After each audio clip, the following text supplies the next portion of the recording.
మనకి కావలసినటువంటి ఆ సమర్పిత భావన ఎలా ఉండాలి అనేదానికి మనకొక మార్గోపదేశము ఉదాహరణముగా ఈ శ్లోకాలన్నీ కూడా మనకి ఉపయోగపడుతున్నాయి అని మనం నిస్సందేహంగా చెప్పవచ్చు. సో నన్ను ఈ నరక కోపంలో నుంచి నీవే బయటపడేయాలి సుమా, ఎందుకంటే నువ్వు నాకు తండ్రివి. నిన్ను నేను తండ్రి అనుకున్న తర్వాత ఆడుకుంటూ ఆ బిడ్డ వెళ్ళి నూతిలో పడిపోతే తండ్రి చూస్తూ ఊరుకుంటాడా? ఊరుకోడు, రక్షిస్తాడు. అట్లానే ఈ మోహం అనేటువంటి ఈ మాయాజాలంలో నేను పడిపోతున్నప్పుడు నన్ను రక్షించవలసిన బాధ్యత నీకున్నది. ఎందుకు అంటే సౌందర్యలహరిలో శంకర భగవత్పాదులు వారు ఒక మాట అంటారు, త్వదన్యః పాణిభ్యాం అనేటువంటి శ్లోకంలో, అమ్మవారికి 4 చేతుల యందు 4 ఆభరణములు ఉన్నవి. అమ్మా, నేను ఇతర దేవతలందరినీ చూస్తున్నాను. ఈ ఇతర దేవతలకు చూస్తే అభయము వరద అనేటువంటి 2 ముద్రలు ఉన్నాయి నాకు అక్కడ. నీ చేతుల్లో చూస్తే 4 చేతుల్లో 4 ఆభరణాలు ఉన్నాయి. మరి నిన్ను ఎందుకు కొలవాలి? నేను ఇతర దేవతలను కొలుస్తూ ఉంటే నాకు అభయం ఇస్తున్నారు, నాకు వరం ఇస్తున్నారు, అభయాన్ని సూచిస్తున్నారు. మరి నువ్వేం చేస్తున్నావు అంటే నీ చేసేవన్నీ కూడా నీ పాదములు చేస్తున్నాయి. నీ పాదములు ఏం చేస్తున్నాయంటే వాంఛాసమధికం, కోరుకున్న దానికంటే అధికమైనటువంటి వస్తువునిస్తున్నది, కోరుకున్న దానికంటే ఫలవంతమైనది ఇస్తున్నది నాకు, కోరికకు పైన ఉన్నది ఇస్తున్నది నాకు. ఎప్పుడు ఇస్తున్నది? ఎప్పుడు కోరికకు పైన ఉన్నది ఇస్తున్నది అంటే నా కోరిక ధర్మబద్ధమై ఉన్నప్పుడు. విశేషం చూడండి ఒక్కసారి. ఇక్కడ ఈ శ్లోకం ఇక్కడ ఎందుకు ఉటంకించవలసి వస్తుంది అంటే కోరికలు 2 రకాలు, ధర్మప్రదము, అధర్మప్రదము. ధర్మప్రదమైనది ముందు ధర్మకార్యాచరణ వలన ప్రారంభమవుతుంది. అందుకనే ధర్మార్థ కామ మోక్షములలో కోరిక 3వదయ్యింది. కోరిక తర్వాత మోక్షమే ఉంటుంది.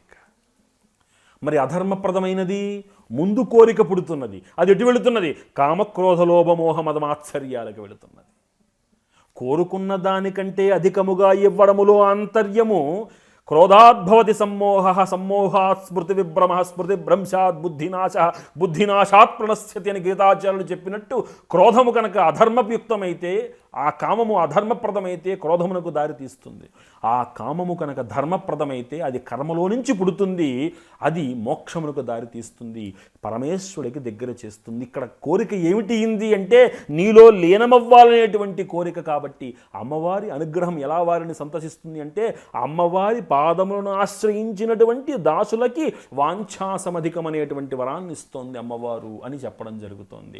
అలాంటి ఉత్కృష్ట స్థితికి ఇక్కడ ఈ భక్తుడు, ఒక సాధకుడు ఎలా వెళ్ళాలో మనకి నేర్పిస్తున్నారు. ఇక్కడ మనకి జాగ్రత్తగా గమనిస్తే ఒక సర్వస్య శరణాగతి భావనని మనలో నింపుతున్నారు వారు. అంటే భగవంతుడి దగ్గరికి వెళ్ళిన తర్వాత నాకు స్వామి ఈ పని చేసి పెట్టు, నీకు కొబ్బరికాయ కొట్టుకుంటాను, ఆ స్థాయిలన్నీ దాటిన తర్వాత స్థాయి ఇది, పరిపక్వ స్థాయి ఇది. ఏమిటంటే ఈ మోహము, ఈ కోరిక ఏమీ వద్దు, కావలసింది ఒక్కటే, నీ పాదపద్మముల యందు మనస్సు లగ్నము కావాలి, నీ పాదపద్మముల సేవ నేను చేసుకోవాలి అనేటువంటి తాదాత్మ్య భావనని ఎలాగైనా సంపాదించాలనేటువంటి ఈ భక్తుడి యొక్క తపనని ఈ శ్లోకంలో మనకు చూపించారు ధూర్జటి కవి వారు. అంటూ తర్వాత స్వామి ద్రోహము చేసి వేరొకని కొల్వన్ పోతినో, కాకనే నీ మాటల్ విననొల్లకుండితినో, నిన్నే దిక్కుగా చూడనో, ఏమీ ఇట్టి వృధాపరాధినగు నన్ను దుఃఖవారాసి వీచి మధ్యంబున ముంచియుంపదగునా శ్రీకాళహస్తీశ్వరా.